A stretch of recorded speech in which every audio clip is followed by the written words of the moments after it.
ग्लूमेरुलर filtration the first step in urine formation. Urine की formation में सबसे पहले जो है ना ग्लूमेरुला है, वहाँ पे सबसे पहले फिल्ट्रेशन होगी, ठीक है।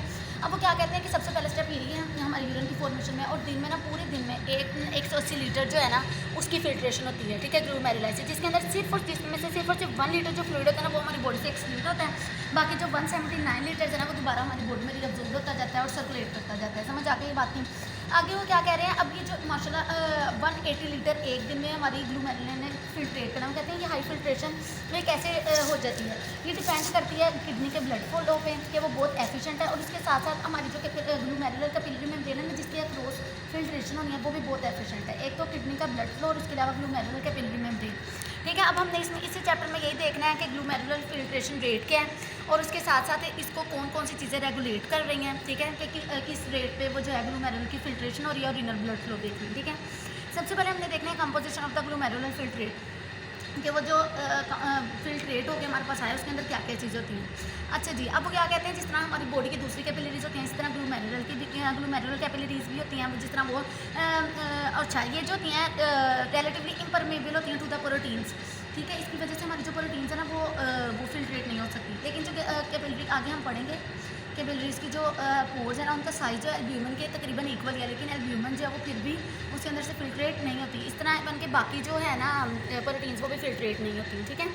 और इसके अलावा वो क्या कहते हैं सेलुलर एलिमेंट्स भी नहीं होते, जिस तरह के रेड ब्लड सेल्स वगैरह, ठीक है, डिवोइड ऑफ सेलुलर, ना ही प्रोटीन्स होती है ना ये होती हैं। अच्छा जी, अब होता क्या है, हम कहते हैं और कौन कौन से कंस्टिट्यूएंट्स जो इसके अंदर होते हैं। इसके अंदर बहुत से साल्ट्स होते हैं, ऑर्गेनिक मॉलिक्यूल्स होते हैं, ठीक है, और उनकी कंसनट्रेशन वही वाली होती है जो कि प्लाज्मा में होती है। साल्ट्स और ऑर्गेनिक जो कंस्टिट्यूएंट्स हैं ना उनकी जो कंसनट्रेशन है उसके अंदर ग्लूमेरुलर फिल्ट्रेट के अंदर वही होती है जो कि प्लाज्मा के अंदर होती है।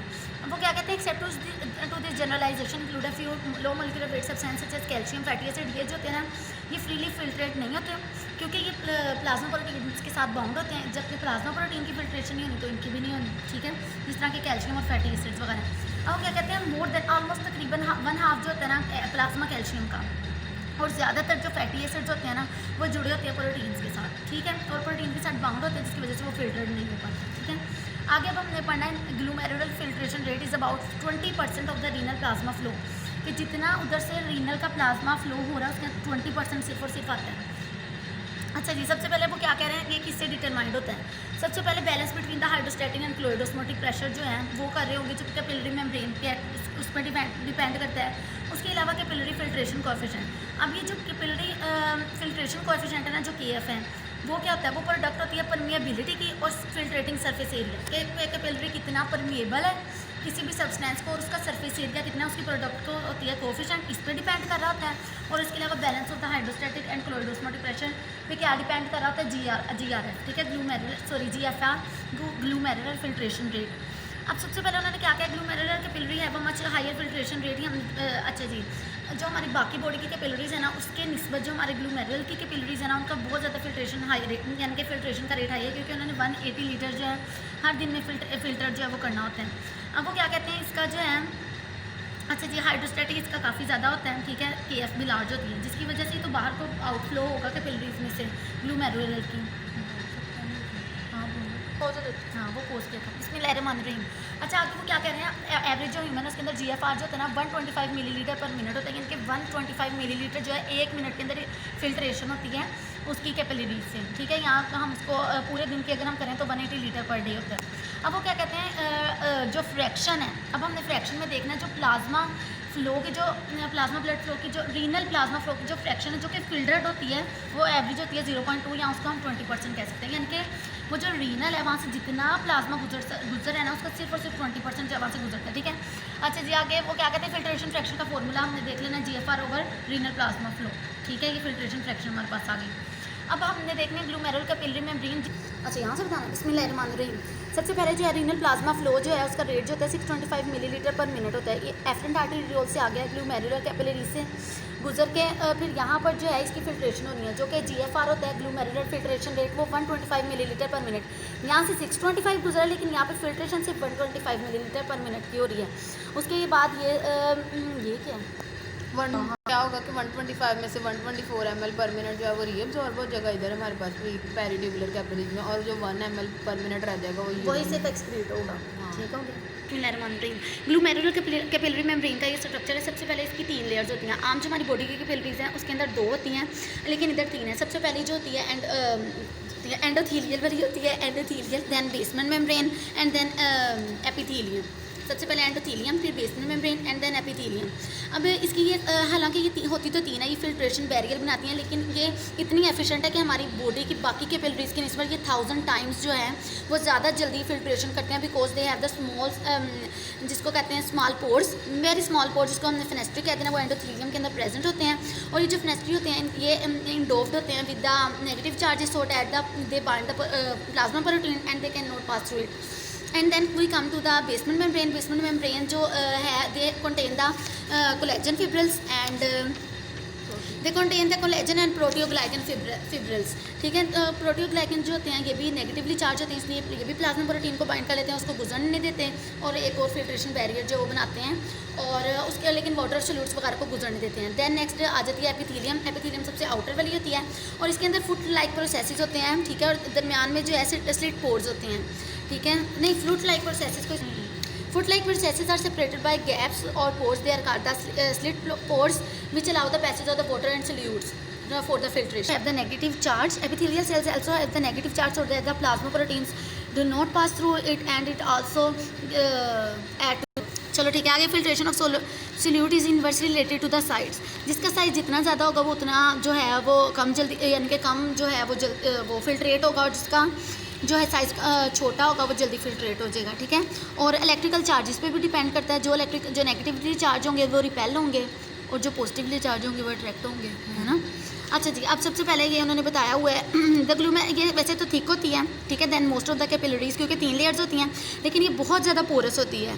रीनल कैपिलरी मेम्ब्रेन जो होती है, तो देयरफॉर फ्लूइड जो होता है वो हाई रेट पे जो है यहाँ से गुजरता रहता है। ठीक है, वो कहते हैं हाई फिल्ट्रेशन रेट तो इसका बहुत ज़्यादा, लेकिन फिर भी इसकी सिलेक्टिव जो है ना, इसकी सिलेक्टिविटी जो रीनल मेम्ब्रेन है ना, कैपिलरी मेम्ब्रेन, उसकी बहुत ज़्यादा है, ताकि सही वाले मॉलिक्यूल्स गुजर सके। और वो डिपेंड करती हैं या तो साइज़ पे और या तो इलेक्ट्रिकल चार्ज पे।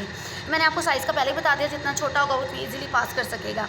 अच्छा जी, और उसके बाद उन्होंने बताई हुई है डिफरेंट बताइए। हाँ, डिफरेंट बताई हैं। Permeability of once means that of the filtrate, यानी कि जो वन होगी वो वाटर की तरह की होगी, फिल्टर्ड हो जाएगी, और जिसकी वन से कम होगी वो वाटर से कम, यानी कि उसका फिल्ट्रेशन रेट होगा। फ्रीली परमेबल है। हाँ, और जो 1 से ज़्यादा होगा वो तो और ज़्यादा होगा, लेकिन 1 से ज़्यादा तो कोई भी नहीं है अभी यहाँ पे। अच्छा जी, अब वो क्या कह रहे हैं कि whereas a filtration rate, ये इस तरह वाटर, सोडियम, ग्लूकोज, और जो मायोग्लोबिन एल्ब्यूमिन, मायोग्लोबिन जो है 75 का मतलब है कि 75% जो है ये फ्रीली परमिएबल है। ठीक है, और ये जो 5.005% है, तो इसका मतलब है कि ये बहुत ही कम जो है परमिएबल है। उसके बाद उन्होंने मोलिकुलर वेट की बात की है कि जिस तरह एल्ब्यूमिन कहते हैं फिल्ट्रेबिलिटी डिक्रीजेज एज द मोलिकुलर, तो फिर वो उसकी जो फिल्ट्रेशन रेट है वो 0 हो जाएगा अगर एल्ब्यूमिन के इक्वल रेट उसका साइज़ हो जाएगा, वेट हो जाएगा। और चार्ज भी इस पर नेगेटिवली चार्ज पे कैसे डिपेंड करता है, इसमें उन्होंने बताया हुआ है डेक्सट्रॉन्स होते हैं। डेक्सट्रॉन्स पॉलीसेकेराइड्स मतलब कार्बोहाइड्रेट्स होते हैं। ये पॉजिटिव चार्ज भी हो सकते हैं, नेगेटिव न्यूट्रल भी हो सकते हैं, नेगेटिव चार्ज भी हो सकते हैं। जो पॉजिटिव चार्ज है ना वो तो जल्दी से गुजर जाते हैं। क्यों? न्यूट्रल ने तो वैसे जल्दी से गुजर जाना है, पॉजिटिव ने भी जल्दी गुजर जाना है, क्योंकि वो उसके वो है, हाँ, नेगेटिव चार्ज है। अब जो नेगेटिव चार्जेज है ना वो नहीं गुजर से पाते हैं, क्योंकि वो तो रिपेल हो जाते हैं। ठीक है, अब इसके बाद वो कहते हैं एक डिजीज़ होती है जिसको हम कहते हैं मिनिमल चेंज नेफ्रोपैथी। इसमें क्या होता है, इसमें ना नेगेटिव चार्ज लॉस हो जाता है, उसकी वजह से ये एक इम्यूनोलॉजिकल डिसऑर्डर है जिसमें टी सेल्स की वो हो जाते हैं, डैमेज हो जाते हैं।